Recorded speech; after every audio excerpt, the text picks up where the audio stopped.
Bless you, Father. Worship you, Jesus. स्तुति हो पिता, स्तुति हो पिता. Thank you, Jesus. Worship you, Father. Worship you, Jesus. We worship your name. प्रभु तेरी स्तुति हो, तेरी बड़ाई हो पिता. महिमा महिमा महिमा प्रभु जी, आपकी महिमा हो प्रभु. Thank you, Lord. Thank you, Lord. Thank you, Lord. Thank you, Lord. Thank you, Jesus. Thank you, Jesus. Okay, perfect. प्रभु यीशु मसीह के मधुर और मीठे नाम में दोस्तों आप सभी का बहुत बहुत स्वागत फिर एक और बार. अद्भुत प्रोग्राम पूछो जो भी पूछना है बाइबल में से. सवाल होगा आपका, जवाब होगा डैनियल राज का, यानी कि मैं. इस नंबर पे आपको कॉल करना है और एपिसोड नंबर 59. वाह, देखते देखते हम यहां तक पहुंच गए हैं और मैं समझता हूं कि परमेश्वर इस प्रोग्राम के माध्यम से लाखों की जिंदगियों को छू रहा है, कईयों की जिंदगियों को बदल रहा है, और जिसका प्रतिक्रिया रिस्पांस आप लोग मुझे देते हैं फोन के माध्यम से, मैसेज के माध्यम से. नाउ एक प्रार्थना के साथ आज की बातें और साथ ही साथ कॉल्स लेने का जो सिलसिला है हम उसको जारी करेंगे. आइए प्रार्थना करते हैं. अनुग्रहकारी पिता, प्रभु यीशु मसीह के नाम में आपकी महान उपस्थिति जो उस दिन दी जिस दिन हमने अपना जीवन आपको सौंपा. प्रभु मैं प्रार्थना करता हूं यीशु के नाम से, आज जितने भी प्रश्न लोगों के होंगे उसका उत्तर दे सकूं वचन के संदर्भ में, कॉन्टेक्स्ट में, और लोग एजुकेट हो सके, परिपक्व हो सके, ऐसी प्रार्थना आपसे करते हैं. साथ ही साथ मांगते हैं परमेश्वर जितनी गवाहियां होंगी वो सब से सिर्फ और सिर्फ आपको महिमा मिलेगी, ऐसी बातों का वादा करते हुए आगे बढ़ना चाहूंगा. प्रभु जी सब बातों में तेरा नियंत्रण हो और सब बातों में तुझे महिमा मिले, ये प्रार्थना यीशु के नाम से, आमीन. नाउ जैसे कॉल आएगा तो बता देना. ऐड कर दिया आपने? ओके. नाउ दोस्तों इसके पहले कि कॉल्स आए और हम कॉल्स लेना शुरू करें, मैं चाहता हूं कि एक अनाउंसमेंट आपके बीच में मैं रखूं. आ गया? ओके, उठाइए.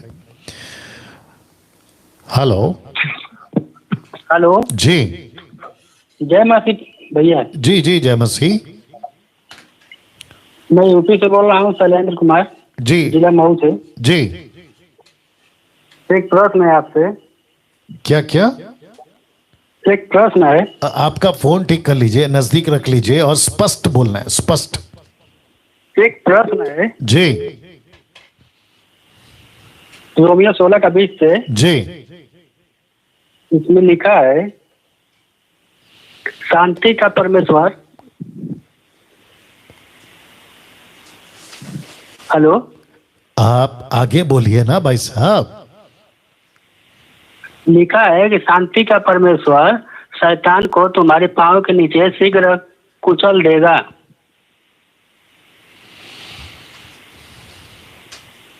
हेलो, आपको अभी कहा, आप पूरा बोलिए भाई साहब.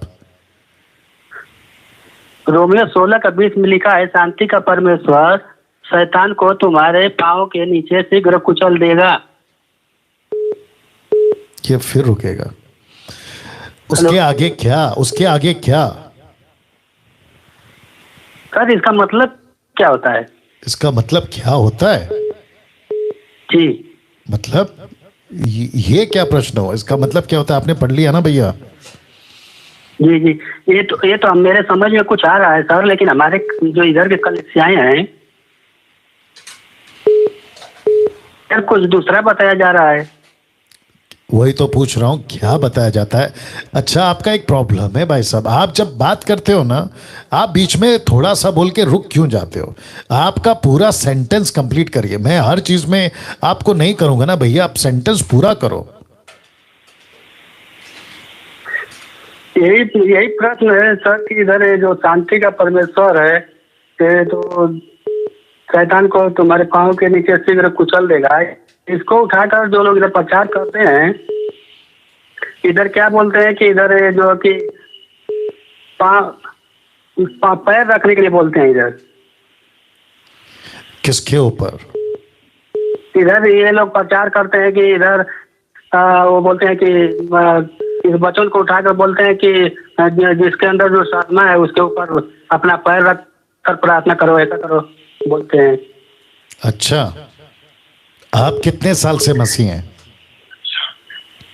मैं तो कम से कम लगभग 10-12 साल से हूँ। ठीक है, मेरी वीडियोस आप देखते हैं? जी जी, आपका देखता हूँ।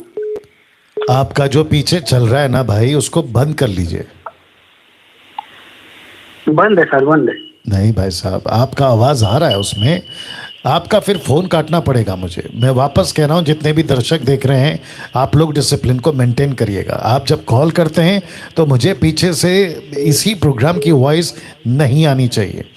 अब आपने ऑन करेंगे वापस तो फिर दिक्कत हो जाएगी। बंद कर दिया। मैं वही तो कह रहा हूँ ना, आपने ऑन कर दिया था, वो मत करिए। जी जी जी, दूसरा सवाल था मेरा, आप मेरे वीडियोस को देखते हैं? जी जी, कम से कम 5-6 महीने से देखता हूँ। 5-6 महीने से देख रहे हैं, ओके। तो आप जब वीडियो देखते हैं तो उसमें तो आप एजुकेट होते होंगे ना बहुत सारी बातों से। जी जी हाँ, तो आप इसके लिए तो मैं उसको इसके लिए तो मैं उसका लिस्टे पे छोड़ दिया। आपने जब कलीसिया छोड़ दिया है ना सर, तो फिर ये प्रश्न क्यों? नहीं नहीं सर, पहली बार आपके पास कॉल लगाया, इतना दिन के बाद मैं आपसे बातें करना चाहता था, बहुत कुछ बातें करना चाहता हूँ सर आपसे। मैं अपने जितना मेरे दिमाग में है, जितना मेरे दिल के अंदर में, सब बातें आपसे करना चाहता था। इसके लिए आज मैं फोन लगाते लगाते आज मेरा फोन लगा है। हाँ, लेकिन ये फोन, ये प्रोग्राम बातें करने का नहीं है ना, ये तो सवाल पूछने का प्रोग्राम है। तो इसीलिए तो आपसे सवाल पूछा सर कि इधर ये लोग उल्टा से, ये लोग गलत तरह सिखाते हैं इधर। आप देखो, मुझे कंफ्यूज कर रहे हो। मैं क्या कह रहा हूँ, आप अभी चर्च छोड़ दिए हैं, जब चर्च छोड़ दिए हैं तो ये प्रश्न क्यों उठा रहे हैं? सर इसके लिए उठाया कि आपका ये जो है कि आप किस रीति से सिखाते हैं और ये लोग किस रीति से सिखाते हैं सर। तो आप समझ गए ना क्या सिखाते हैं? जी जी। तो अब हो गया ना, मैटर्स खत्म हो गया ना भैया। और आज सर एक और सर जिस आपके मसीह मंथन से जोड़ने के लिए फोन किया था उनको, और उधर आप अभी वहां पे मत जाइए भाई साहब। आपका पहला प्रश्न का पहला क्लियर कर लीजिए। मैं वापस कह रहा हूं, आपने जो पूछा है ना, आपने जो पूछा है उस बात को पूछा है जहां आप अभी नहीं जाते हो। अब आप जब नहीं जाते हो तो ये प्रश्न क्यों पूछ रहे हो? अब तो आपका मैटर सॉल्व हो गया ना। अब आप तो मसीह मंथन को देखते हो, लाइन से जुड़े हो ऑनलाइन में, तो अब क्या दिक्कत है? नहीं, कुछ नहीं दिक्कत सर। तो फिर ये प्रश्न क्यों? आप पहले क्लियर नहीं हो भाई साहब। अगर आप ये बोलोगे कि इसका क्या मतलब है, तो वहां पे आपने पढ़ लिया इसका क्या मतलब है। अब यहाँ आपके जहां पहले जाते थे वहां पे ऐसा करते थे, तो किसके ऊपर पैर रखते थे वो लोग? वो पैर किसके ऊपर रखते थे? वो लोग विश्वास के ऊपर पैर रखकर प्रार्थना करने के लिए बोल रहे थे कि पैर रखो। जिसके अंदर दुष्ट आत्मा है उसके ऊपर पैर रखो और फिर प्रार्थना करो, ऐसा? जी जी। ओके, ठीक है। जितने दर्शक हैं, मुझे लगता है कि 600 650 के आसपास में आप लोग अभी लाइव हैं। भाई साहब को समझने में मुझे काफ़ी दिक्कत हो गई। मुझे नहीं पता कि अगर कोई ऐसा कॉल करता है तो मैं हमेशा कहता हूँ सटीक पूछना है। क्या पूछना है आपको? सटीक पूछना है। चलिए, जो भी मैं समझ पाया हूँ अभी लास्ट में उसका जवाब दे देता हूँ कि पैर रखने की ज़रूरत नहीं है। और वहां पे वचन रोमियो 16:20, रोमन 16:20, जो वचन लिखा है वो ये लिखा है कि परमेश्वर रखवाएगा। वो पास्ट का नहीं है, प्रेजेंस का नहीं है, वो फ्यूचर की बात हो रही है, और वो जब होगी तब होगी। तो पौलुस कहता है कि परमेश्वर, शांति का परमेश्वर शीघ्र, इसका मतलब है कि अभी की बात नहीं हो रही है। अब दुष्टात्मा फिर कैसे निकालें? आपको दुष्टात्मा निकालना है अधिकार के साथ। ये वचन कहाँ पे मिलता है? रोमियो की किताब उसका 16 से आगे। तो ये सुने का है कि दुष्टात्मा को डांटो, तुमको मैंने अधिकार दिया है। लूका की किताब उसका 10वां अध्याय वचन मुझे लगता है 17, 18, 19, वहां पे भी लिखा है कि मैंने तुम्हें बिच्छुओं को, सांपों को रौंदने का अधिकार दिया है। तो इसका मतलब है वो दुष्टात्मा है, जो दुष्टात्माओं की बात कर रहा है। इसको कहते हैं कि आपको किसी व्यक्ति के ऊपर, आपको या बहन के ऊपर जिसके अंदर दुष्टात्मा है, उसको आपको पैर नहीं रखना है, उसके सर पे या कहीं पे, हाथ में, पैर में नहीं रखना है, वो गलत हो जाएगा। तो जितने अगर ऐसा करते हैं ये भाई साहब जहाँ से भी आते हैं और जहाँ की भी बात कर रहे हैं, मैं उन सभी को कहना चाहता हूँ अगर आप लोग ऐसा कर रहे हैं तो टोटल गलत है। ओके भाई साहब। जी जी ओके, थैंक यू सर, आपसे इतना देर के बाद बात हुआ है, बहुत ही अच्छा लग रहा है सर। जी जी, बहुत बहुत शुक्रिया। आपकी टीचिंग इतनी अच्छी है कि मैं आपके क्या बताऊँ, मेरे दिमाग में इतना कुछ चल रहा है कि अब। जी जी जी जी, बहुत बहुत शुक्रिया, बहुत बहुत आपके शुक्रिया। प्रति बहुत। या thank you sir, thank you sir, thank you, God bless, God bless. Next call जी। हेलो। हेलो जी जी यस जय मसीह सर, बांसवाड़ा से राजस्थान से बोल रहा हूँ। जी बोलिए भैया। गजेंद्र नाम है सर मेरा। अच्छी बात है, बोलिए। सर मेरे जीवन में सर बहुत बड़ी गवाही सर, अभी मेरा स्वतः 5वां सर से हो चुका सर। क्या क्या क्या क्या? 5वां सर से हो गया है। तो वापस बोलिए और धीरे से बोलिए, क्या बोला आपने?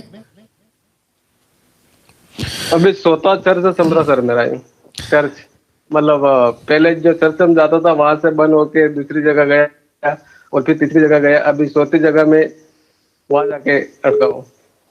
हम नहीं समझ पा रहे आप क्या बोल रहे हैं। ठीक से बोलिए। सर मैं मतलब 2014 में मतलब मसीह में आया, इससे पहले मैं जहाँ भी चर्च में गया था सर। आप कोई चर्च में गए थे? हाँ, तो जब पहले नया नया उस चर्च में गए थे उस, तो वहां से भी 3 महीने के बाद में फिर दूसरी चर्च में गया मैं। जी। तो वहां से वहाँ उस चर्च में मतलब वो सब सारे लोग मतलब वो नशा करते थे, यूं करते थे, फिर वहां से मैं हटा वो दूसरे चर्च में गया। जी। इसके अलावा फिर अभी और तीसरे चर्च में गया सर। मेरे जीवन में ऐसा क्यों हुआ सर? 4 चर्च हो चुका है सर। आप गवाही बोले, अब आप प्रश्न पूछ रहे हैं। इसके पहले का भी कॉल गड़बड़, अभी भी गड़बड़। भाई आप क्या कहना क्या चाह रहे हो? गवाही देना चाह रहे हो, प्रश्न पूछना चाह रहे हो, क्या कर रहे हैं सर आप? नहीं सर, अभी भी लास्ट, अभी तो मैं स्वतः सर तो हो चुका है मेरा। तो इसमें तो आपका मैं आपका जब से अभी कहीं सर सर जब नहीं जा रहा हूँ, आपका ही मतलब आपका ही वचन। Cut the call. मैं नहीं समझ पा रहा हूँ भाई साहब क्या बोल रहे हैं। Next call. हेलो। जय मसीह सर। जी जय मसीह। सर मैं बिहार से मुकेश बोल रहा हूँ। जी मुकेश बोलिए। सर मेरा सवाल था, जैसे कि मत्ती 2 अध्याय का। जी। यहाँ पर जैसे हेरोदेस जैसे ज्योतिषी गए थे यहूदियों में पूछने गए, इसलिए पूछने गए थे जब प्रभु यीशु मसीह का जन्म हुआ, तो वहाँ पूछा था यहूदियों का राजा जिसका जन्म हुआ है, क्योंकि हमने पूर्व में उसका तारा देखा है। तो मेरा सवाल यहाँ पर यह है कि जब उनको पूछने गया था उसके बाद ज्योतिषी फिर भी उनको पूछने के बाद जैसे कि तारा के ही द्वारा फिर उनसे प्रभु से उनकी मुलाकात हुई, भेंट हुई, उनके घर गए, दंडवत किए उनको। तो मुझे बीच में सवाल इस बात का आ रहा था, क्या उनको जरूरी था पूछना, जैसे हेरोदेस राजा को पूछना या यहूदियों के राजा जन्म लिया, उनको पूछना क्या जरूरी था जब वो तारा के द्वारा ही गया? तो जब फिर भी पूछने के बाद भी सर, जब पूछने के बाद तब भी वो तारा के ही द्वारा गया। तो आपको दिक्कत ये है कि ज्योतिषों ने पूछा क्यों? आपको ये दिक्कत है? हाँ, जब वो तारा देखा उनके बाद उनको पूछने आया, तो तारा के ही द्वारा जब गया तो उनको पूछना क्या जरूरत है? क्या वहाँ पे कोई रीजन है या कोई वहाँ पे कुछ ऐसा था जो जरूरी था पूछना? ओके। तो इसका मतलब ये है कि आपका पूछने का मतलब यह है कि उनको पूछने की पीछे वजह क्या थी? वजह क्या थी? जी तो उन्होंने जो पूछा है उससे आपको कोई दिक्कत नहीं है? नहीं, कोई दिक्कत नहीं, लेकिन वजह क्या थी पूछने? मैं तो पहले वही समझा और मैं उसी पे आपको पूछने भी वाला था कि अगर पूछ लिया तो क्या दिक्कत है आपको, लेकिन आपने कहा ऐसे पूछने की वजह क्या है, तो उसके पीछे कोई कारण होगा, कोई भविष्यवाणी पूरी होगी, ये बातें अब आपने क्लियर करी। तो मैं जितने दर्शक हैं आपको भी बता दूं कि ये जो भाई हैं ये पूछ रहे हैं कि ज्योतिष जब हेरोदेस राजा के पास पहुंचे, जिस तारे को उन्होंने पढ़ा समझा उन दिनों की स्टडी के मुताबिक, और ये भी क्लियर करता चलो कि ज्योतिष यहूदी नहीं थे, ज्योतिष यहोवा का भय मानने वाले नहीं थे, आप उसको आज की भाषा में बोल सकते अन्य जाति थे। बट क्योंकि वो स्टडी करते थे, ज्ञान हासिल करते थे, कैसे करते थे बड़ी रहस्य की बात है, और अब तो मैं समझता हूं कि उसका कोई समझने के लिए सोर्स भी नहीं है। लेकिन उसके बावजूद उन्होंने स्टार्स की स्टडी करी, तारों को पढ़ा, और परमेश्वर ने ये अलाउ किया, उन ज्योतिषों को परमेश्वर ने खुद प्रकाशन दिया कि इनके माध्यम से एक ऐसी प्रोफेसी या भविष्यवाणी पूरी हो सके। उसके चलते ये पूरा का पूरा कॉन्सेप्ट परमेश्वर ने करा। भाई साहब आप सुन रहे हैं ना?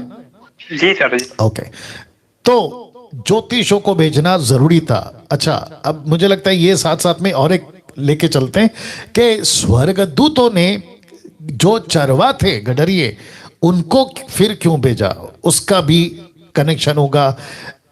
ऐसे करके बहुत सारे, जब यीशु का जन्म हो रहा था उसके आसपास में बहुत सारी घटनाएं घटती चली गई, ठीक है ना। जकरिया का दर्शन देना, एलिजबा का बात होना, मरियम को स्वर्गदूत दिखाई देना, जोसेफ को स्वर्गदूत दिखाई देना या दर्शन सपने के अंदर, और उससे बातें करना, गडरियों का, हेरोदेस का, ज्योतिषों का, इन सब का अपना अपना आपस में कनेक्शन है। और ये पुख्ता करता है क्योंकि यीशु मसीहा बनकर पैदा होने वाला था। डैनियल जो बुक है उसके ऊपर मैं स्टडी दे चुका हूं, उसके अंदर क्रिस्त का, अनॉइंटेड क्रिस्त का, मसीहा का पैदा होना बहुत जरूरी था। और उन दिनों में मसीहा का इंतजार हो रहा था। और लूका की किताब पहला अध्याय में कई पुरुष, कई महिलाएं जो कई सालों से उपवास के साथ में जब मरियम के गोद में यीशु को देखा तो उन्होंने कहा हम तो वेट कर रहे थे। तो ऐसा बहुत कुछ हुआ यीशु के आसपास में। अब क्योंकि भाई साहब ने ज्योतिषों का जिक्र करा है तो मैं उसको भी क्लियर कर देता हूं। राजा हेरोदेस को कैसे पता चलता अगर ज्योतिष नहीं जाते? आप सुन रहे हैं ना भाई साहब? जी सर जी। अगर उनको नहीं पता चलता राजा हेरोदेस को तो पता चलना ही चाहिए था। और उनको पता चलवाने के लिए ज्योतिष को भेजना जरूरी था। क्यों? क्योंकि उन दिनों में कोई पास्टर नहीं था, कोई वहां पर नजदीक में प्रॉफिट नहीं था, या राजा हेरोदेस विश्वासी नहीं था कि उसको प्रभु बात करे प्रार्थना में। वो तो अलग आदमी था, टोटल अपोजिट था वो। तो ज्योतिषों के माध्यम से हेरोदेस के पास पहुंचना, हेरोदेस को पता चलना कि एक राजा पैदा होने वाला है, फिर उसका बगावत में उतरना, क्या कहते हैं, गुस्से में आ जाना, और 2 साल के जो बच्चे पैदा हुए हैं उनको सबको मरवा देना, और फिर यिर्मयाह की किताब का उसका कनेक्शन होना, और फिर प्रकाशित वाक्य 7वां अध्याय, प्रकाशित वाक्य 14 अध्याय, 1,44,000 ये कौन थे जिन पे मोहर दी गई। फिर वो बच्चे जो भेजे गए थे कि जो है माएँ अपने बच्चों के लिए रो रही हैं लेकिन वो वापस नहीं रोएंगी, वो अपने बच्चों को पालेंगी। इसके ऊपर मैं स्टडी दे चुका हूँ 1,44,000 हु आर द 1,44,000 यूट्यूब पे, आप इसको देख सकते हैं। इन सब का कनेक्शन है आपस में प्रोफेसी पूरी होने के लिए। तो जिसके चलते ज्योतिषों को वहां पर जाना पड़ा और हेरोदेस राजा को कहना पड़ा। जी भाई साहब। जी सर, मतलब सवाल मुझे ना, जैसे कि आप अभी हमने ये बात पूछा ये जैसे, तो नीचे आकर ना मुझे और सा सवाल उठा जैसे कि ये ऐसे कैसे हो सकता है, क्योंकि जब हेरोदेस राजा ने महायाजक शास्त्री यहूदी को, मतलब जो भी थे, उनको बुलाकर पूछा क्या मसीह का जन्म कहाँ होना चाहिए, तो उन्होंने बोला था कि नबियों के द्वारा लिखा हुआ है, भविष्यवक्ता आएगा। तो उन्होंने पूछा, फिर भी उनको मरवाने के लिए वो ज्योतिष को बोला कि जाओ पता करके मुझे भी बताना। तो आगे जाकर फिर ज्योतिष जब पता हुआ, उनको मिला, प्रभु का दर्शन किया, दंडवत किया, फिर उनको स्वर्गदूत उनको मतलब दर्शन देकर उनको चेतावनी दी कि इधर से मत जाना, इस रास्ते से, तो दूसरे रास्ते चले जाना। तो फिर जाकर स्वर्गदूत उनको फिर से बोल रहा है कि इधर से मत जाना। पहले भी कह सकता था कि तुम हेरोदेस राजा को नहीं बताना। कर मुझे ये सब सवाल ऐसे उठा था इस बात से कि क्या वजह क्या था इनको पूछना। ओके, अब आपको जवाब मिल गया है ना? जी मिल गया है। मतलब पता, मतलब उनको बताना था कि भविष्यवक्ता जो आने वाला था मसीहा वो आ गया। जी, मतलब ये बताना जरूरी था। जी जी। और साथ ही साथ मैंने आपको कहा ना कि मसीहा पैदा हो रहा है, उसकी पुख्ता कंफर्मेशन एक व्यक्ति क्यों दे? ठीक है, आपको उल्टा सुनिए ना भैया, आपका नाम क्या है? मुकेश कुमार। मुकेश। ओके मुकेश, इसी प्रोग्राम का वीडियो पीछे चल रहा है? जी अभी मैं जुड़ा हुआ हूँ और बहुत अच्छा चल रहा है और मैं बहुत कुछ सीख रहा हूँ आपके प्रोग्राम। मैंने क्या पूछा आपसे मुकेश, इस अभी जो आप बात कर रहे हो ना, इसी की रिकॉर्डिंग आप दूसरे कहीं पे सुन रहे हो? आपके घर पे अभी नहीं, घर पे नहीं, मैं बाहर हूँ तो सर, तो मैं खुद देखता हूँ लाइव। जैसे अभी आप जो पूछो सवाल जो आप करते हो ना प्रोग्राम, इसमें मैं मतलब रोज। शांत हो जाइए। ओके मुकेश, आपको मैं एक प्रश्न कर रहा हूं, उसका जवाब दीजिएगा, ठीक है? जी सर। पहले सुन लो, समझ लो, फिर जवाब देना। और जितने दर्शक हैं 1000 के आसपास, मैं आपको भी ये रखता हूं। अगर ऐसा नहीं होता, ध्यान से सुनना मुकेश, ज्योतिषों को नहीं बताता, तारा नीचे नहीं आता, हेरोदेस राजा 2 साल के बच्चों को नहीं कटवाता, एलिसबा, जकरिया, जॉन द बैप्टिस्ट, स्वर्गदूत, गडरिये, ये सब नहीं होता, और सिर्फ मरियम को ही पता चलता कि मसीहा पैदा होने वाला है, तो आप लोग क्या करते कि इतना बड़ा मसीहा पैदा हो रहा है, कम से कम 2-3 प्रूफ तो रखो, ये आता ना फिर। जी बिल्कुल। मुस्लिम्स, मेरी बात सुन लीजिए ना, मुस्लिम्स क्या कह रहे हैं, मुस्लिम मतलब सब मुस्लिम्स नहीं, कुछ लीडर्स, वो क्या कहते हैं, यीशु मसीह पैदा हुआ ही नहीं, यीशु क्रूस पे मरा ही नहीं, यीशु मसीह खुदा का बेटा है, वो कैसे मर सकता है, क्रूसिफिकेशन हुआ ही नहीं, ये सारी बातें अभी वो कर रहे हैं। ऊपर से कहते हैं कि बाइबल इनकी करप्ट हो गई है, तो दुनिया भर की चीजें, तो आपके पास में कम से कम 7-8 एविडेंस है ना भाई। जी जी। तो ये तो अच्छी बात है ना। जी सर। अगर ज्योतिष नहीं आते तो फिर मसीहा का एक कंफर्मेशन कैसे आता, एक तरफ से स्वर्गदूत गडरियों को नहीं दिखते, वो दूसरा कंफर्मेशन कैसे आता, जोसेफ को नहीं पता चलता, तीसरा कंफर्मेशन कैसे आता, तो मसीहा पैदा हुआ, कम से कम 7-8 जगहों पे कंफर्मेशन हो गया ना। जी सर। तो अच्छी बात है ना ये। बस मुझे यही मतलब ना, जैसे कि अभी अपने आप बोले भी थे कि जैसे जोशित बाद में फिर बोला कि नहीं दूसरे रास्ते से चले जाना, उधर मत जाना, तो पहले बाद में बताया। आप वापस उसी को मत बोलिए, आप पहले बात समझ गए या नहीं समझ गए वो बता दीजिए। जी समझ गए बिल्कुल। बस, तो यीशु की बात को पुख्ता करने के लिए ये सारे प्रोसेस से गुजरना जरूरी था। ओके जी यार, बहुत बहुत शुक्रिया, थैंक यू। Next call. जी हेलो। जय मसीह सर। जी जय मसीह। सर आज का एक सवाल था हमारा, यूहन्ना की पुस्तक 3 अध्याय उसका 3 पद में जो यहूदियों का ये नहीं है क्या उसका नाम है, आप जो भी पूछ रहे हैं ना भाई साहब, थोड़ा जोर से पूछे और स्पष्ट पूछिए। हाँ सर, अब आवाज आ सही से। हेलो जी। तो यीशु मत वहां पर निकोदेमुस स्वामी जी से जो कहते हैं, आप जब तक स्पष्ट नहीं पूछेंगे आपको मैं नहीं सुन पाऊंगा, आपको जब नहीं सुन पाऊंगा तो दूसरों का वेटिंग कॉल पे वेट हो जाएगा। वापस कह रहा हूं, स्पष्ट पूछिए, ठीक से पूछिए। जी जी। यहाँ पर सब साफ रीति से कहा गया कि यीशु ने उनको उत्तर दिया कि मैं तुझसे सच सच कहता हूँ, यदि कोई नए सिरे से न जन्मे तो परमेश्वर का राज्य नहीं देख सकता। तो आज इस दुनिया में जैसे हम मानिए कि हम 12 साल से मसीही है, कोई कहता है पैदाइश हम क्रिश्चियनिटी है, या पैदा से हम जो ईसाई है, तो ये बात बताइए कि भजन संहिता जो 51 अध्याय के 5वां पद में दाऊद कहता है कि देख मैं अधर्म के साथ उत्पन्न हुआ और पाप के साथ अपनी माता के गर्भ में पड़ा, तो ये बात क्यों आ गया बताइए। पहला आदम था जिसके द्वारा पाप आया, जो हम सब पापी हुए, लेकिन आखिरी आदम और इब्ने आदम इसको कहा गया यीशु मसीह के, जो रूह में हम जन्म लेते हैं और बताया जाता है अनंत काल के जीवन में पहुंचते। तो लोग ऐसा क्यों कहता है कि क्रिश्चियनिटी या पैदाइश से क्रिश्चियनिटी है, ऐसा सवाल क्यों कर देता है। मतलब उसको नीच देखा जाता है जो 5 साल से मसीह में आते हैं, 4 साल से विश्वास में आते हैं, ये करने का मतलब। ओके, आपका नाम क्या है? सर हमारा नाम रोशन कुमार है। जी रोशन कुमार जी, आपको एक चीज समझना होगा कि बाइबल का वचन, बाइबल की बातें अलग है, क्रिश्चियनिटी धर्म अलग है। वो सब ठीक है, क्रिश्चियनिटी बाइबल में कभी नहीं कहा गया, नहीं ईसाई। आपको जितना कह रहे हैं उसी पे बात करिए। आप ये पहले ये समझ गए या नहीं समझे वो बताइए। वापस कह रहा हूं, पहले सुन लीजिए, वापस कह रहा हूं, बाइबल की बातें, भजन संहिता 51, आपका यूहन्ना उसका 3 से 5 तक, और जितनी बातें आपने करी है वो बाइबल की बातें। बाइबल में जो लिखा है उसको उठाकर जो क्रिश्चियंस ईसाई कहते हैं, हम तो पैदाइशी ईसाई हैं, वो धर्म की बात है। तो दोनों को मिक्स मत करिए। आप पहला ये कॉन्सेप्ट समझ लो, समझे या नहीं?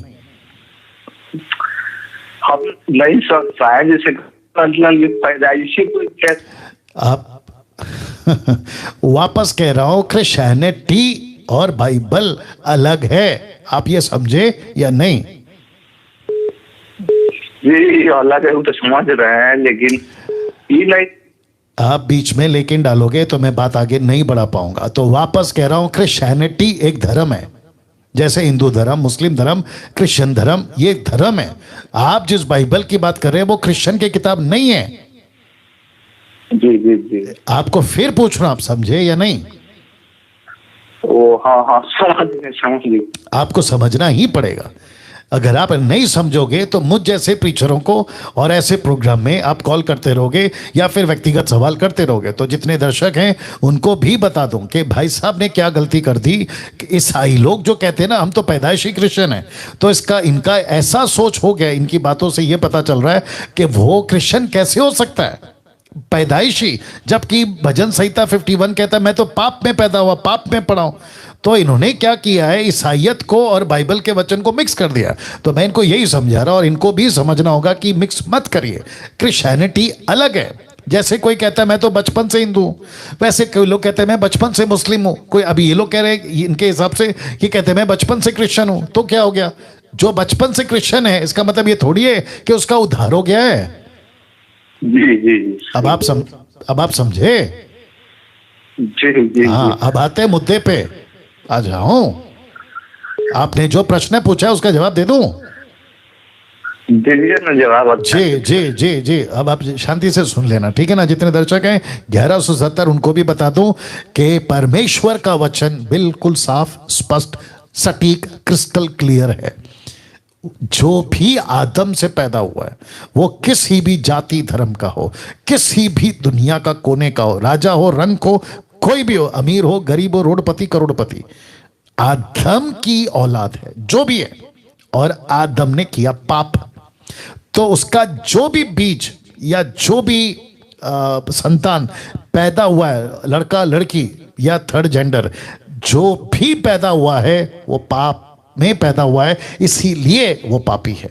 उस व्यक्ति को, वो चाहे क्रिश्चियन हो जन्म का, वो चाहे मुस्लिम हो जन्म का, वो चाहे हिंदू हो जन्म का, बौद्धिस्ट हो जन्म का, पारसी, आदिवासी, XYZ, उस व्यक्ति को, उस लड़के को, लड़की को, पुरुष को, स्त्री को मरने से पहले अपने जीवन का पाप का क्षमा एकमात्र रास्ता जो उस ऑलमाइटी गॉड, ऊपर वाला जिसको कहते हैं खुदा, ईश्वर, भगवान, बाइबल के मुताबिक गॉड, यीशु, बाहर के हिसाब से मैंने नाम दे दिया, इन सभी को अपने जीवन का उद्धार यीशु को द्वारा पाना जरूरी है। यीशु के द्वारा मुक्तिदाता स्वीकार करना जरूरी है, वो चाहे बचपन का क्रिश्चियन हो या 55 का क्रिश्चियन हो। आप समझ गए भाई साहब? सही बात। या ये है। ओके, धन्यवाद सर। जी जी, परमेश्वर आपको बहुत आशीष। जी जी, बहुत बहुत शुक्रिया। Thank you, thank you. Next call. वाह, हेलो।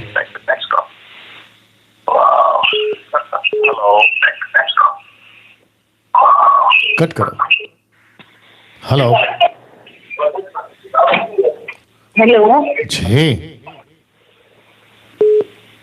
भैया, जय मसीह की। जी, जय मसीह।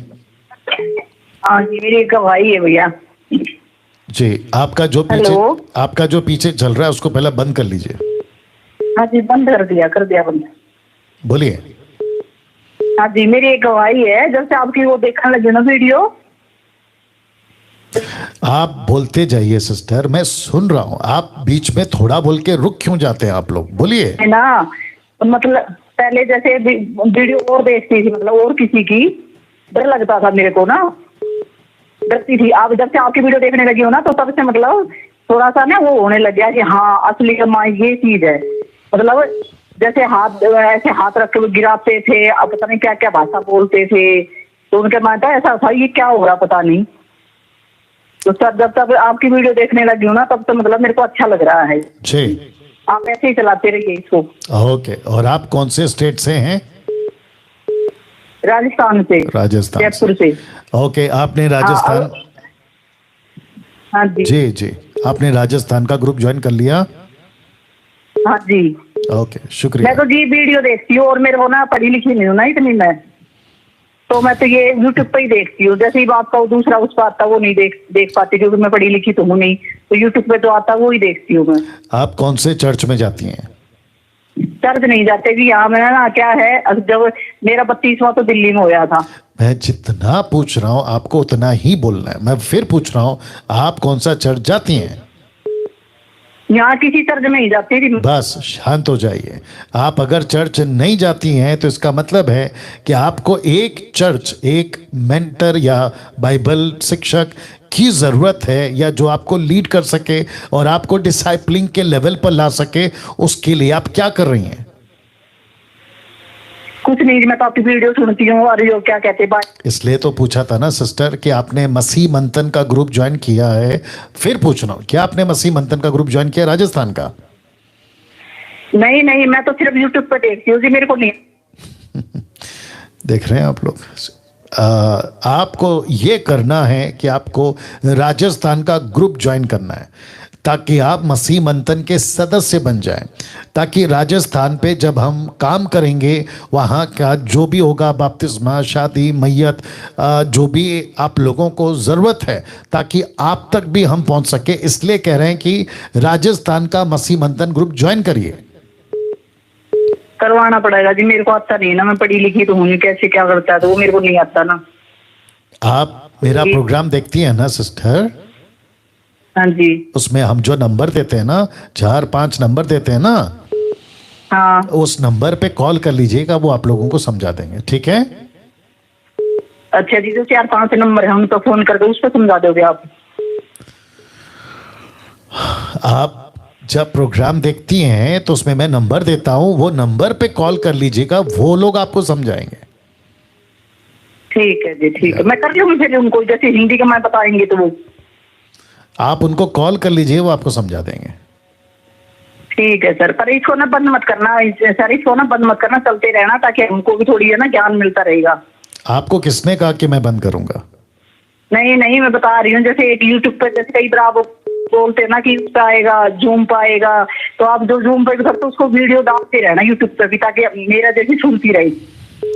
ठीक है। आपका दिक्कत यह है कि आप जब तक ग्रुप ज्वाइन नहीं करेंगी आपको बाकी की जानकारी नहीं मिलेगी, नहीं तो फिर आप भटक जाएंगे। इसलिए बोल रहा हूं, कॉल करिए, ग्रुप ज्वाइन करिए, सब हो जाएगा। ठीक है, मैं करवाऊंगी। ठीक है, तो करूंगी मैं कॉल। ठीक है जी, thank you. My goodness. Anyway, बर्दाश्त करना पड़ेगा जी। Next call. हेलो। हेलो जी। जी जय मसीह जी, मैं यूपी से विजेता बोल रही हूँ जी। बोलिए जी। मुझे एक गवाही देनी थी जी। मैं पहले भी आप द्वारा की बात कर चुकी हूँ और काफी टाइम से कॉल लगा रही थी, लेकिन बीते काफी समय से बात नहीं। बोलिए बोलिए बोलिए, मैं जानता हूँ, मैं जानता हूँ, बोलिए बोलिए जी। तो जैसे आपने जो टीचिंग दी है, इसके चलते अभी हम जहाँ जहाँ जा रहे हैं वहाँ हम लोगों को जागृत कर रहे हैं। तो अभी रिसेंटली मैं किसी के प्रेयर में गई थी, तो वहाँ पर उनका शादी का समारोह था, शादी का वो सालगिरह का फंक्शन था। तो उससे मैंने उन लोगों से ये पूछा, क्योंकि अगर किसी का बर्थडे में हमें प्रेयर में बुलाते हैं, शादी के सालगिरह में बुलाते हैं, कहीं भी कोई भी ओकेजन होता है, तो मैं नॉर्मली बात परमेश्वर के वचन से ही करती हूँ। तो मैंने उनसे पूछा कि क्या हमको वो स्टडी देनी चाहिए जो जैसे जन्मदिन है तो जन्मदिन के वचन निकाल दिए, शादी है तो शादी के वचन निकाल दिया, या जो भी बीमारी परेशानी तकलीफ है तो वैसे वचन बोल दिए, इस तरीके से स्टडी देनी चाहिए, या फिर परमेश्वर के सारे ही जो मेन टॉपिक हैं, पवित्र प्रार्थना का है, अन्य भाषा का है, जिसके विषय में आपको जानकारी नहीं उस बारे में बात करनी चाहिए। तो है तो काफी बुजुर्ग लोग भी हैं और जवान लड़के भी हैं, लेकिन उनका ये था कि नहीं, परमेश्वर के वचन से हमें हर बात पता होनी चाहिए। तो हमने आज जो आपसे टीचिंग ली है, इसके चलते हम ये नहीं बताते हैं कि भैया आज तुम्हारे यहाँ शादी है तो मैं उस हिसाब से परमेश्वर के वचन से बात करूं, या तुम्हारे घर में आज तकलीफ बीमारी है तो उस तरीके से। हमें परमेश्वर के जो टॉपिक दिए गए हैं कि भैया आपके यहाँ जो लोग आते हैं उनको किस तरीके से परमेश्वर के वचन से आपको खुद भी जागृत होगे तभी तो जागृत करोगे। और मैं परमेश्वर का धन्यवाद देती हूँ कि इसके चलते बहुत लोगों में जागृति आई है और कुछ नहीं, वो लोग परमेश्वर के वचन में और बढ़ रहे हैं। किसी ने ये नहीं कहा कि नहीं भैया जैसा फंक्शन है आप वैसे परमेश्वर के वचन से बात करो जी। तो वो लोग इस तरीके से, इससे पता चलता है कि हम जो पहले परमेश्वर को सही से नहीं जानते थे और हम कम से कम ही तो अपनी लाइफ में जब से हम 10-12 साल की हुई है तब से तो हम देख ही रहे हैं कि परमेश्वर का वचन लोग यही कि उनका यही स्टाइल था। हमारे घर में कोई भी फंक्शन होता था बस वो उतनी ही बात करते थे, अनुग्रह की बात करते थे, लेकिन कभी परमेश्वर के वचन बाइबल से हमको वो खोल के बात बताते ही नहीं थे। और वही कंडीशन हमारे ग्रुप के और लोगों की भी जो कि बुजुर्ग हो रखे हैं। आज मैं परमेश्वर का धन्यवाद देती कि उनकी प्रार्थनाओं का तरीका बदल गया है। और वो कहते हैं कि हमें नई चीजें सीखने को मिल रही है। वंडरफुल वंडरफुल, बहुत बढ़िया। तो ये चीजें ये थी कि मेरे अंदर तो ये चीजें नहीं थी, मैं खुद मना कर रही थी कि यार मुझे क्या करना, बाइबल पढ़ के ये वो।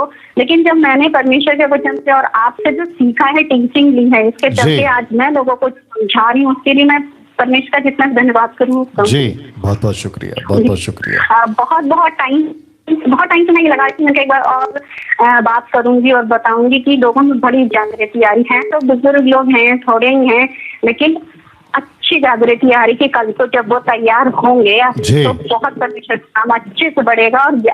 और हर फील्ड में जो भी हम सब्जेक्ट लेके बैठते हैं उसमें बहुत अच्छे से परमेश्वर का वचन से बात करते हैं।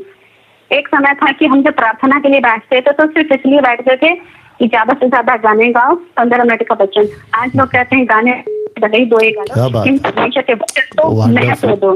बहुत बढ़िया, बहुत बढ़िया, बहुत बढ़िया। चलिए, परमेश्वर के वचन का महत्व ऐसा है कि हम ना अंदर से भूख लगती है चलो। और हम आपस में पहले एक जमाना था जब बैठते थी स्त्रियां तो बुराइयां करती थी, आज जब बैठती तो परमेश्वर के उन कार्यों को बता दीजिए। बहुत अच्छी बात, बहुत अच्छी बात है। Thank you, thank you, God bless you sister. Yeah thank you. Yeah okay, next call. Hello hello जी मसीह पास्टर जी, हम अजय बोल रहे हैं जी, रहने वाले हम जी। हमारा प्रश्न था कुछ कि प्रेरित पौलुस जो था सर, उन्होंने अपना विवाह किया था, हम इस बात की जानकारी चाहते थे। क्या क्या क्या क्या? प्रेरित पौलुस जो था उन्होंने अपनी शादी की थी क्या? अच्छा, प्रेरित पौलुस ने शादी की थी क्या? हाँ, यही मेरा प्रश्न था। आप कितने साल से बाइबल पढ़ रहे हैं? जी सर। आप बाइबल कितने साल से पढ़ रहे हैं?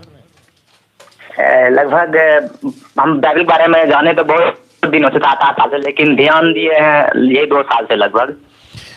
आप ठीक से बोलिए, आपकी आवाज ठीक से नहीं आ रही है। मैं और सिर्फ इतना ही बोलना है, मैं जो पूछता हूँ उतना ही बोलना है। बाइबल कितने साल से पढ़ रहे हैं?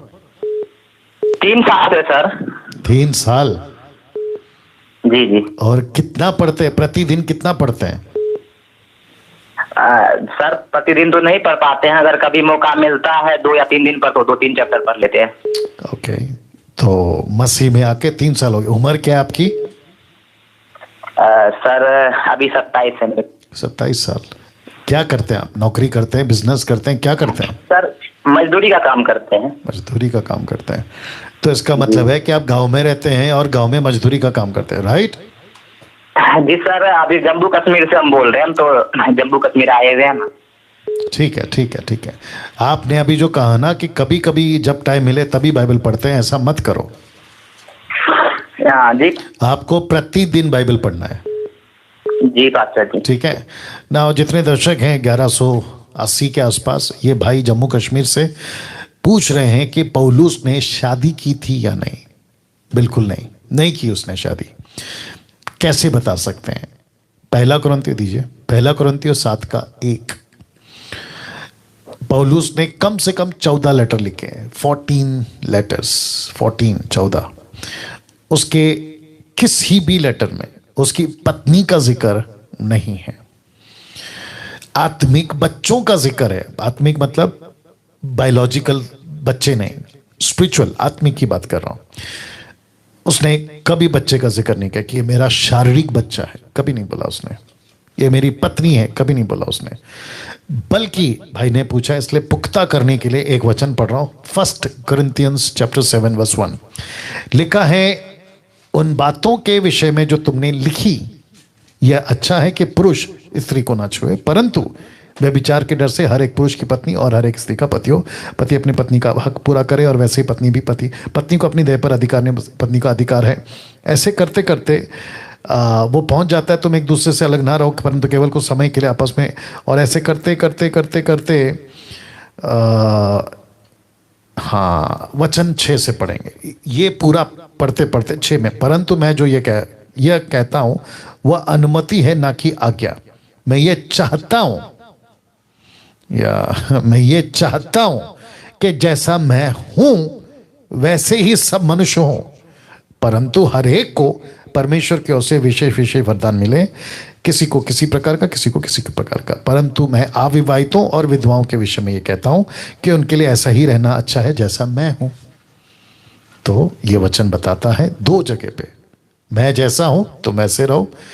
अविवाहितों के विषय में अविवाहित रहो जैसा मैं हूं। तो भाई साहब आपको जवाब मिल गया? हाँ, हम इसलिए पूछे थे पास्टर जी, ऐसा आपको स्पष्ट बात करना है, आपके आवाज ठीक से नहीं आ रहा है जी। जैसा कि हमें किसी पास्टर ने से बताया था कि पौलुस की शादी हुई थी, लेकिन जो उसकी पत्नी जो थी ना वो मर गई थी, ठीक ना, पौलुस ने शादी की थी। आपने उनको पूछा कि ऐसा कहाँ लिखा है? जी वो कई बार बात करते हैं। आपको क्या पूछ रहा हूँ सर? आपने उनको पूछा था कि पौलुस की पत्नी मर गई है, ऐसा कहीं लिखा हुआ, ये पूछा? जी हमने ऐसा क्यों, हमने अरे बाप रे, बहुत दिक्कत है आप लोगों का। जो पूछते हैं ना उसी का जवाब देना, या तो यस या तो नो। वापस पूछ रहा हूं, उस पास्टर से आपने पूछा था कि पास्टर जी आप जो बोल रहे हो ये बाइबल में लिखा है, आपने ऐसा पूछा था, यस और नो? जी नहीं, हम उस वक्त नहीं पूछे। बस यही बोलना है ना आपको, इतना टाइम क्यों लगा दिया?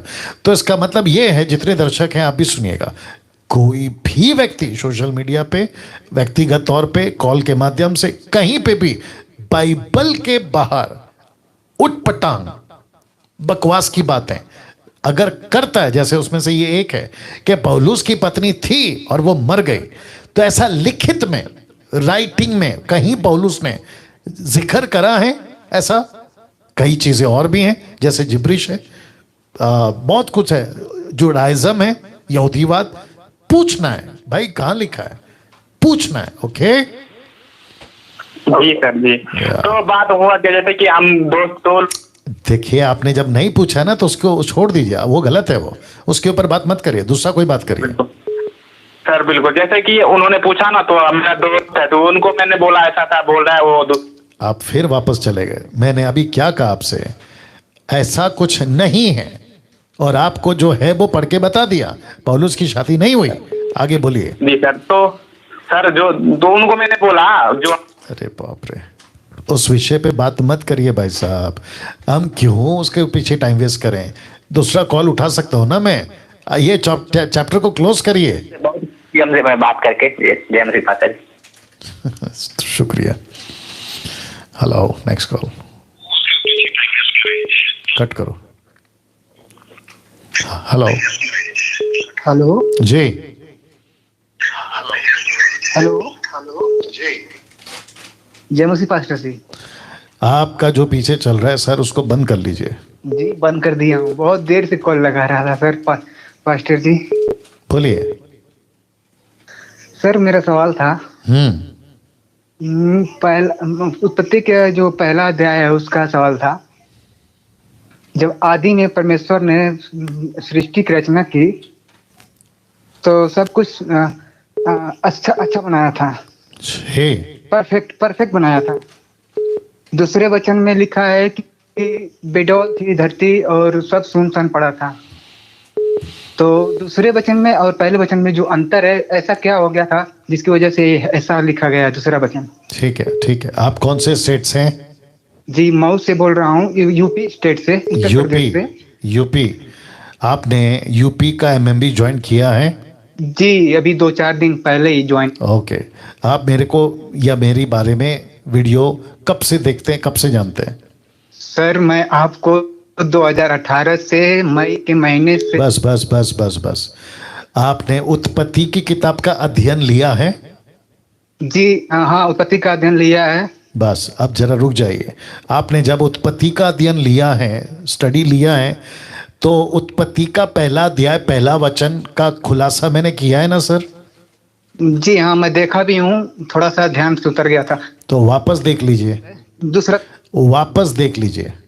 ठीक है देख लूँ। आपने जो प्रश्न पूछा है उसका जवाब दे चुका हूं। जी सर, थैंक यू।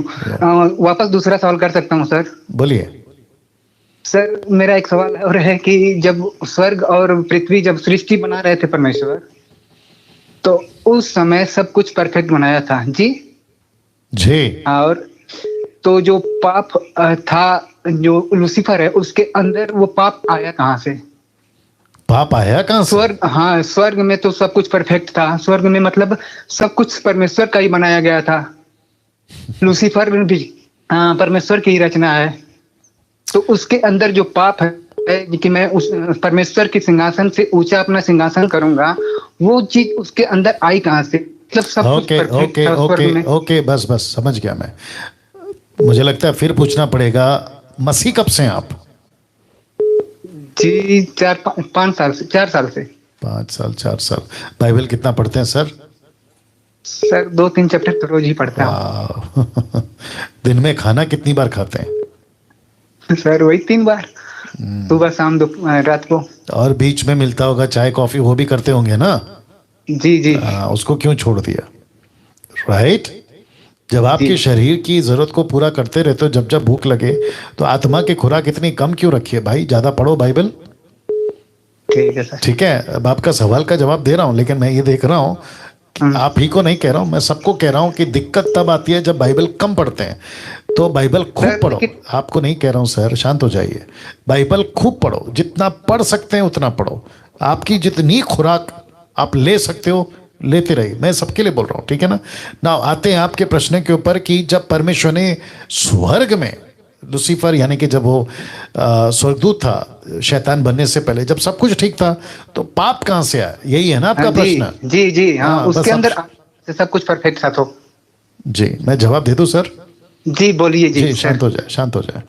ओके, जितने दर्शक देख रहे हैं, अगर आपका ये प्रश्न है, और जितने मेरे वहां हिंदू भाई कुछ लोग हैं जो ये प्रश्न करते हैं, मुस्लिम्स सब नहीं, कुछ ये प्रश्न उठाते हैं, कैसे क्या स्वर्गदूत के अंदर पाप आ सकता है? तो मैं सिंपल है, बहुत सिंपल चीज इनको भी पूछूंगा और आप लोगों को पूछता हूं। तो पहले इनसे शुरू करते हैं।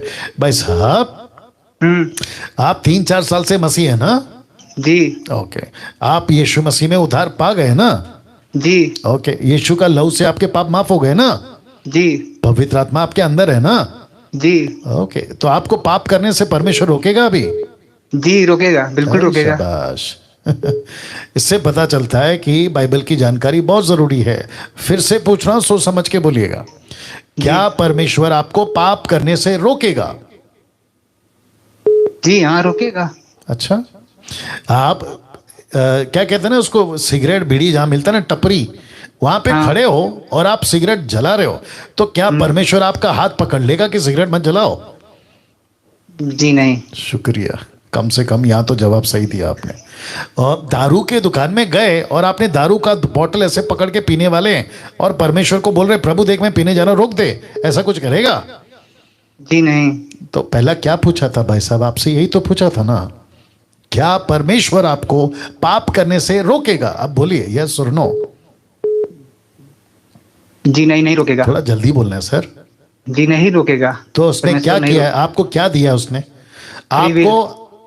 आपको आज्ञा दी है ना कि ये गलत है, वो गलत है, ये मत करो, वो मत करो, राइट? जी। अब आते आदम के पास। आदम को भी कहा था ना ये पाप का पेड़ है, इसको मत खाओ, ये गलत है, खाओगे तो मर जाओगे। तो जब वो खा रहा था तो परमेश्वर ने उसका हाथ पकड़ लिया कि मत खाओ? जी नहीं। तो वही तो पूछ रहा था सर आपसे। तो जब परमेश्वर पाप करने के लिए किसी को जबरदस्ती नहीं करता है, क्योंकि हमको मशीन का रोबोट थोड़ी बनाया है, हम मशीन के आदमी नहीं है ना सर। तो स्वर्ग में भी परमेश्वर उसको क्यों रोकेगा? और उसको जबरदस्ती रोबोट की तरह जैसे चाबी भर देते ना गुड़िया को, और वो बचती रहती है, देखा है कि नहीं देखा है बचपन में? जी। ऐसा थोड़ी बनाया परमेश्वर ने स्वर्ग को या स्वर्गदूत को, ऐसा बनाया? जी नहीं। तो परमेश्वर ने सबको फ्री विल, स्वयं इच्छा सबको दे के रखी है। तो जितने दर्शक देख रहे हैं और मसीहत के बाहर भी, आप लोगों का खोपड़ी बहुत चलता है, अरे ऐसा कैसे हो गया, आदम को क्यों नहीं रोका, आदम गलती करने वाला था तो उसको क्यों नहीं कहा ये मत कर, मैं रोक देता हूं। ये जो क्या कहते हैं ना, उठ पटांग की बातें आप लोग करते हैं और हमारे बाइबल के खिलाफ में आप लोग वीडियो बनाते हैं, मुझे मालूम है। तो उन सभी को मैं ये कह रहा हूं कि परमेश्वर ने रोबोट नहीं बनाया, मशीन वाला चीज नहीं बनाया कि भाई चाबी घुमाया और फिर ये चलने लगे कि भाई पवित्रता पे चलते रहो। नहीं, परमेश्वर ने सबको आदेश दिया है, ये सही है, ये गलत है, ये गलत है, ये सही है। अब चलना नहीं चलना ये तो उनके ऊपर है। जी अब आप समझ गए सर? जी सर, मेरी बात सुनो ना भैया, खत्म नहीं किया मैंने खत्म नहीं किया, मैंने खत्म नहीं किया। शांत हो जाइए, मैं कुछ और बोल रहा हूं, ठीक है जी। ओके, आपसे ही पूछूंगा और बाकी लोगों को भी कहूंगा, क्या परमेश्वर स्वर्गदूतों को इच्छा, फीलिंग, देखना, सोचना, करना, ये सब कुछ देके रखा है? जी शुक्रिया, सही जवाब। क्या स्वर्गदूतों को पता है कि परमेश्वर कौन है? जी शुक्रिया। क्या स्वर्गदूत को पता है कि पाप, गलत, शैतान, घमंड, सब कुछ पता है? या फिर वो बिल्कुल ऐसे हैं कि भाई ये क्या है, हमको तो मालूम नहीं, ऐसा है? जी नहीं। शुक्रिया। तो उनको सब पता है ना भैया? जी। तो ये आत्मिक दुनिया है। जी। आत्मिक दुनिया में भी सही क्या है, गलत क्या है, सब पता है। जी। अब बात करते हैं परमेश्वर की, क्योंकि ये टॉपिक मैं चाहता हूं कि सबको क्लियर हो, इसलिए मैं जा रहा हूं। क्या परमेश्वर को पता है कि पाप क्या होता है? जी। शुक्रिया। कम से कम यहां आप सही जा रहे हो। तो परमेश्वर जो इतना पवित्र है, उसको पाप का ज्ञान कैसे आया? जी वापस पूछना पड़ेगा। परमेश्वर जो इतना पवित्र है, उसको पाप का ज्ञान, नॉलेज कहां से आया? जी, वो अपने आप में खुद पवित्र है तो वो पाप को जानेगा ही ना। तो मैं भी तो वही कह रहा हूं ना सर। तो इसका मतलब है पवित्र परमेश्वर को ज्ञान है ना, नॉलेज है ना। यीशु को नॉलेज है ज्ञान का, पाप का नॉलेज है उनको? जी, ये सवाल बहुत दिनों से था। मैं जो पूछ रहा हूं उतना ही बोलना है सर। मैं क्या बोल रहा हूं, यस और नो। क्या यीशु को पाप का ज्ञान था, यस और नो? जी, ज्ञान था। तो परमेश्वर पवित्र है, यीशु पवित्र है, पवित्र आत्मा पवित्र है, स्वर्ग पूरा पवित्र है, आप बोल रहे हो ना? जी जी। तो वहां पे पाप का नॉलेज कैसे आ गया? यही तो सवाल था मेरा। अरे सर, वही तो मैं भी जवाब दे रहा हूँ ना सर। मेरे साथ में आगे चलिए ना, मैं जो बोल रहा हूँ उसका साथ देते हुए चलिए, ठीक है? उसको मत काटिए। तो इसका मतलब है कि जहां पवित्रता है वहां पवित्रता, बुराई, सही नॉलेज है ना भैया? जी। तो फिर आपने ये प्रश्न क्यों डाला कि स्वर्गदूत यानी कि शैतान जब स्वर्गदूत था तो पाप कैसे गया? पाप क्यों नहीं जा सकता? पाप जा सकता है ना? तो जितने मेरे मुस्लिम भाई, कुछ लोग, सब नहीं, कुछ लोग हिंदू भाई, सब नहीं, कुछ लोग जो ऐसी उटपटांग की बातें करते हैं ना कि स्वर्ग इतना पवित्र है, वहां शैतान के अंदर ये पाप कैसे आ गया, ये बात कैसे आ गई, उसके अंदर घमंड कैसे आ गया। वापस फिर कहूंगा, सबको नॉलेज है। ऊपर जो दुनिया है ना, वहां सब चीज का नॉलेज है। सही क्या है, गलत क्या है, पाप क्या है, पवित्रता क्या है, सब पता है उनको। परमेश्वर कहता है कि मैंने तुमको फ्री विल दिया है, जैसे आदम को देके रखा था वैसे आज हमको देके रखा है। हमारे पास में सब कुछ है, सबका ज्ञान है, बाइबल है। परमेश्वर कहता है वेरी गुड डैनियल, अब तेरे को सब कुछ नॉलेज आ गया है, लेकिन मैं तेरे ऊपर चाबुक लेकर नहीं खड़ा रहूंगा। देख बाइबल पढ़, देख प्रार्थना में बैठ, देख ऐसा मत कर। नहीं, बिल्कुल नहीं। उसने आज़ादी दे रखी है।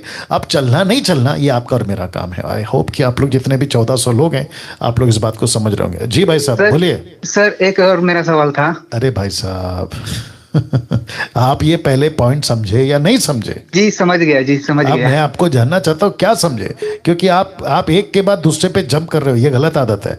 वापस पूछ रहा, पहले इसको समझे कि नहीं समझे? जी समझ गया। बताओ क्या समझे? जी, सबको फ्री विल दिया है, सबको जानकारी है पाप का और पुण्य का, मतलब ज्ञान का सबको जानकारी है। समझ गया मैं। जी, तो परमेश्वर को भी है ना? जी। स्वर्गदूत को भी होगा ना? जी। तो दिमाग में ये बात रखो, और आपका जितना नॉलेज है ना बाइबल का, उसको और हासिल करो। ओके जी। अब आपको तीसरे सवाल का इजाजत नहीं है सर।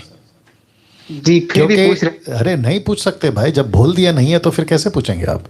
वापस कह रहा हूं कि अब काफी लोगों को कॉल आ रहा है ना, उनको भी मौका देना है और अनाउंसमेंट बाकी है, ठीक है? लेकिन मैं थोड़ी आपकी वापस कह रहा हूं सर, सवाल नहीं कर सकते।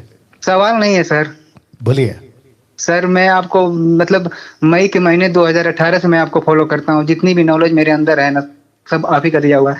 जो आप बोल रहे हैं ना कि ये उत्पत्ति का पहला और ये अध्ययन सुन लेना, सब मैं आप ही से सीखा हूँ, बहुत कुछ सीखा हूँ सर जी आपसे। चलिए, बहुत अच्छी बात है, लेकिन आपका सेल्फ स्टडी होना चाहिए। धन्यवाद और गॉड ब्लेस भी करता हूँ कि प्रभु आपको बहुत सारा जी आशीष जी दे। जी जी, thank you, God bless. Okay, no more calls.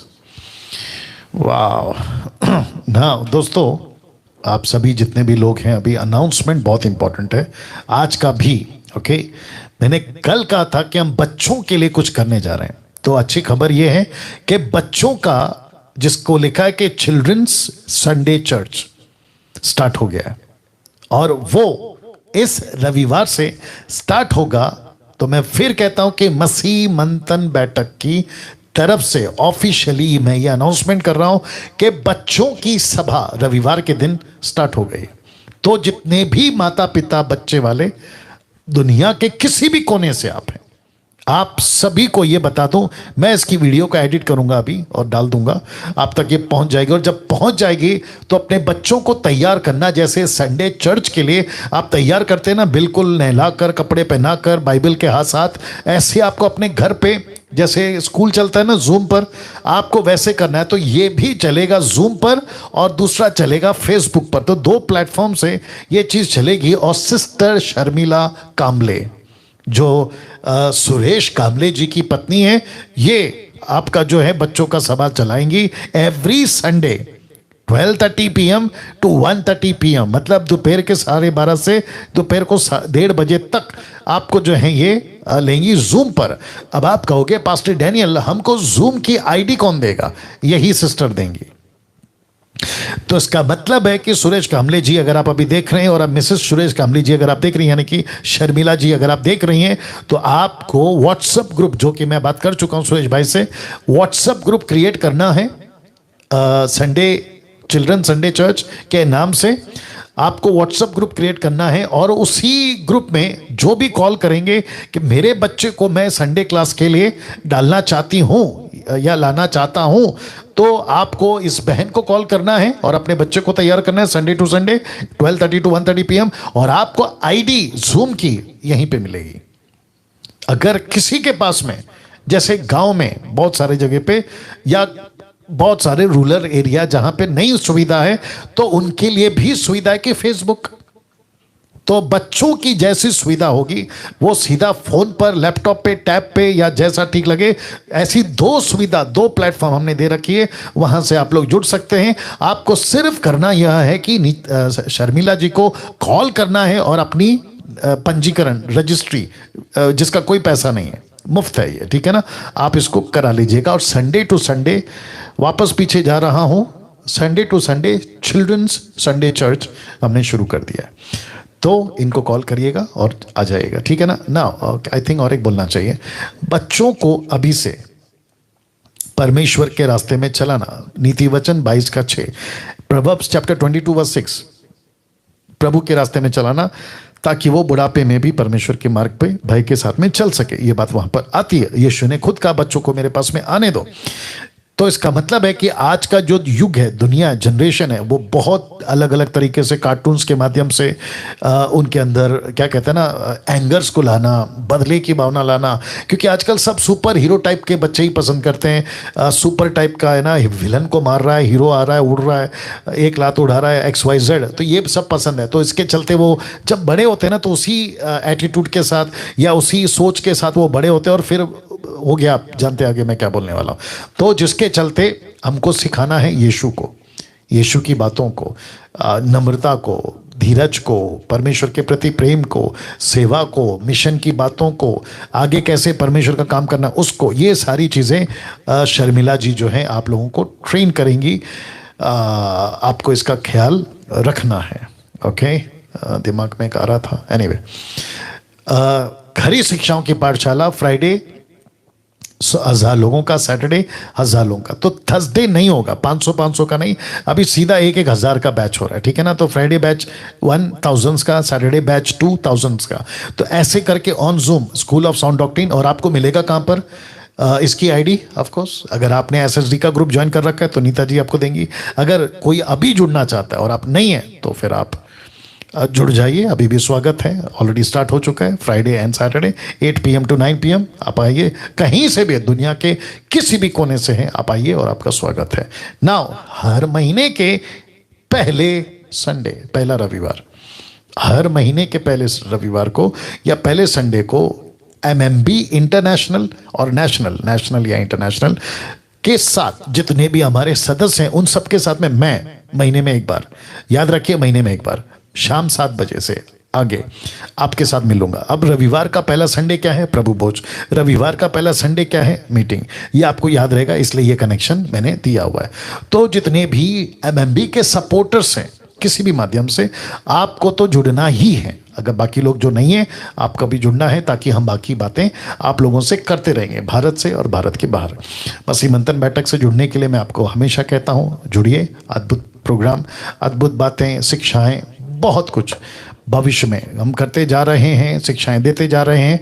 और आपको जुड़ने के लिए करना यह है, अगर आप 29 राज्य से हैं तो देवेंद्र जी को कॉल करिए। भारत की बात कर रहा हूँ, सिर्फ भारत, तो देवेंद्र को कॉल करें। अगर देवेंद्र फ़ोन नहीं उठाते हैं तो नीता जी हैं, समरप्रीत हैं, शमी हैं, जितेंद्र हैं और श्वेता जी हैं, इनको कॉल कर सकते हैं। और अभी करंट जो हमारा ग्रुप एक्टिव है वो है 26, नाम देख लीजिए। और पंजाब को हमने समीक्षा और डेविडसन को दिया हुआ है, ये लोग आपको ऐड करेंगे अगर जितने भी पंजाब से हैं और इसमें से कहीं पे भी किसी भी क्षेत्र से हैं। अब बात करते हैं इंटरनेशनल ग्रुप।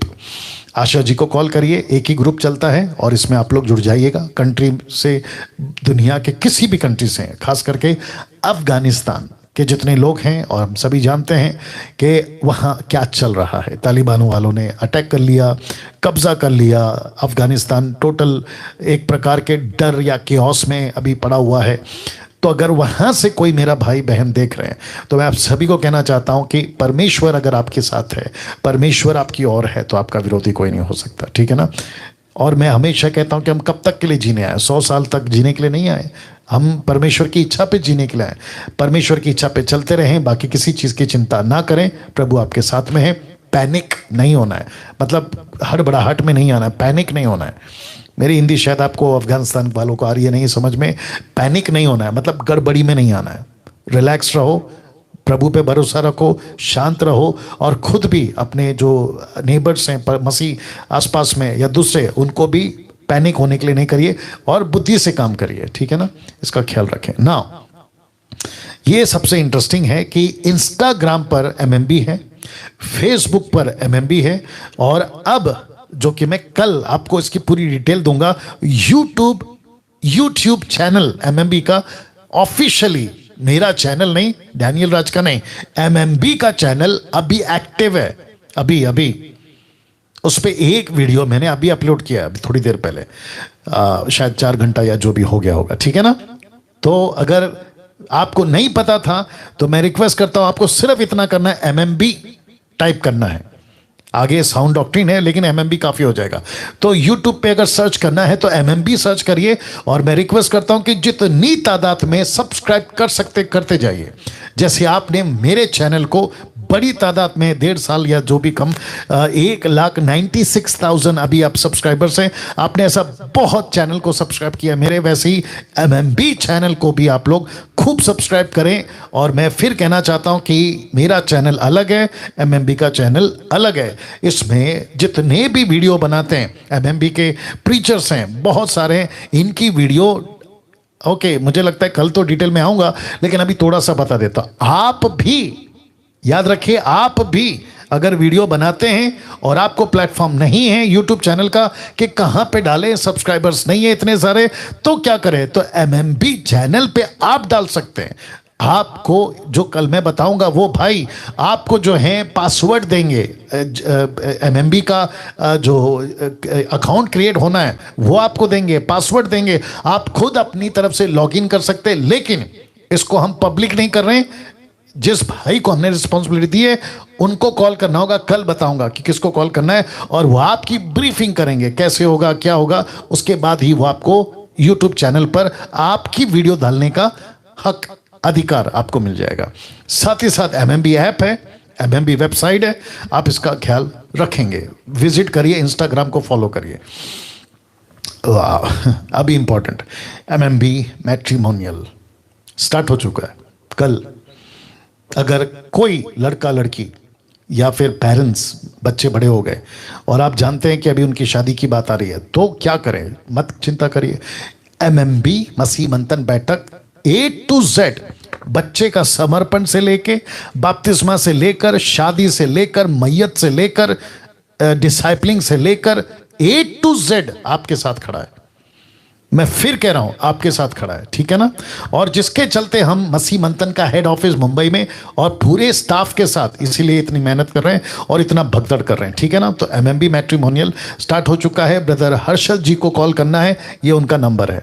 मेरी रिक्वेस्ट है कि हर्षद साहब को कॉल सिर्फ इसी पर्पस पे करना है। ब्रदर प्रार्थना कर दो, ब्रदर काउंसलिंग कर दो, अरे पास्टर डैनियल तो फोन नहीं उठा रहे हैं, वो भाई फोन नहीं उठा रहे हैं, आप हमको काउंसलिंग कर दो। नहीं करना, रिक्वेस्ट है, नहीं करना। इनका काम सिर्फ इतना है कि शादी से मैट्रिमोनियल से लेकर अगर कोई संबंधित बातें हैं तो ही अटेंड करेंगे। और हर्षद जी अगर आप देख रहे हैं तो मैं आपको कहना चाहता हूं कि अगर ऐसा कोई कॉल करता है तो आपको सीधा उनका फोन रख देना है और उनका नंबर ब्लॉक कर देना है, ताकि आपको फिर बाद में वो परेशान नहीं करें। एक और चीज मैं कहना चाहता हूं कि जितने भी एडमिन्स हैं और जितने हमारा स्टाफ है अभी जो शूटिंग रूम में बैठा है, और साथ ही साथ हर्षद जी, और साथ ही साथ जो कल बताऊंगा उनका नाम है ब्रदर ज्ञान मसीह, पंजाब से हैं वो, जो यूट्यूब को ऑपरेट करेंगे। ये किसी प्रकार का कोई वेतन, सपोर्ट, सैलरी के बेस पे काम नहीं करते, ये सब वॉलेंटरीली, जिसको कहते हैं स्वेच्छा, उसके आधार पर काम करते हैं। तो किसी प्रकार का कोई, कुछ लोगों ने कहा बीच में कि हम आपको इतना कॉल कर रहे हैं, आप उठाते क्यों नहीं? ले भाई, कमाल हो गया। तो इसको कहते हैं ना, जरा सा अलग एटीट्यूड वाला बात हो जाता है, मत करिएगा, ठीक है ना? तो ये सब अपनी मर्जी से काम करते हैं। Now I hope you got the point. Narendra साहब को कॉल करिए अगर आपको बाइबल चाहिए, वो भी फ्री में, लेकिन उन्हीं को दे रहे हैं जिनके पास पैसा नहीं है, नंबर 1। नंबर 2, जिनके आसपास में कोई दुकान नहीं है, तो आप लोग इनको कॉल करके अपनी बाइबल मंगा सकते हैं। और नरेंद्र जी का भी अभी वो बीच में 1 हफ्ता तक कहीं थे जहाँ पे नेटवर्क का इशू था, उन्होंने मुझे बताया, बट अभी वो आ चुके हैं, नेटवर्क आ चुका है। कॉल करिए अगर आप इतना दिन से परेशान हो रहे थे तो कॉल करके मंगा लीजिएगा। लेकिन आपको ये बताने के पीछे मकसद यह है कि इन सब के लिए पैसा लगता है। मिशनरी को भेज रहे हैं, उसके लिए पैसा लगता है। हेड ऑफिस की प्लानिंग कर रहे हैं, जो कि प्रॉपर्टी बुक हो चुकी है, प्लॉट बुक हो चुका है, टोकन अमाउंट दे चुके हैं, बाकी का देना बाकी है। तो इन सभी के लिए अगर MMB के सपोर्टर बनकर महीने में 1 बार, 3 महीने में 1 बार या साल में 1 बार, ऐसा कोई भी तरीके से अगर आप देते हैं, उस पैसे को हम इनमें और भी बहुत कुछ है, सभी में इस्तेमाल करेंगे। और आप जानते हैं कि परमेश्वर ऊपर से पैसा नहीं फेंकेगा। आपको और हमको, मैं तो बहुत कर रहा हूं, आपको और हमको सबको करना है। तो सुमन वैद को कॉल करें और आप आपका जो भी राशि है, और किसी पे लालच का द्वारा नहीं और किसी को डरा के नहीं। मैं हमेशा कहता हूं, ना लालच से देना है ना डर से देना है। अगर आप ऐसा सोच के दे रहे कि पास्टर डैनियल MMB को हम इतना दे देंगे तो हमको ब्लेसिंग मिलेगी, नमस्ते, नहीं मिलेगी। क्योंकि आपकी ब्लेसिंग पैसे पे नहीं, आपकी ब्लेसिंग परमेश्वर के रिश्ते पे टिकी है। और मैं ये भी कह दूं, जो कि बाहर लोग कहते हैं नहीं दोगे तो श्राप आएगा, ये होगा, ना ना ना, बिल्कुल नहीं। रिलैक्स रहो, काम परमेश्वर का है, दो तो भला, नहीं दो तो भी भला। Okay, now last slide. Every Sunday मैं आता हूं आप लोगों के लिए, संडे टू संडे, शाम 7:30 से 9 बजे तक। आप सभी जानते हैं कि ये प्रोग्राम मैं चला रहा हूं कई समयों से। अगर किसी को लगता है पास्टर डैनियल, मैं जो चर्च जाता था वहाँ पे जिब्रिश है, वहाँ पे धमकियाँ हैं, वहाँ पे उल्टे सीधे टीचिंग है, पवित्र आत्मा में नीचे गिराना, XYZ, कोई जरूरत नहीं, कोई चिंता की बात नहीं। हम बैठे हैं आपके लिए A to Z, आपको ऑनलाइन के माध्यम से। और मैंने कहा है कि बहुत जल्द हम घूमेंगे, ट्रैवल करेंगे, हमारी टीम सारी चीज़ें आपके लिए कर दी जाएगी। तो आपका स्वागत है MMB से जुड़ने के लिए और ऑनलाइन चर्च में भी जुड़ने के लिए। 3 प्लेटफॉर्म है, एक है आपका फेसबुक, यूट्यूब और जूम। 3 प्लेटफॉर्म से मैं आपको मिल जाऊंगा एवरी संडे। चलिए दोस्तों, अपना ख्याल रखें। इसी स्लाइड नहीं, एक काम करते हैं, संडे वाले बच्चे के जो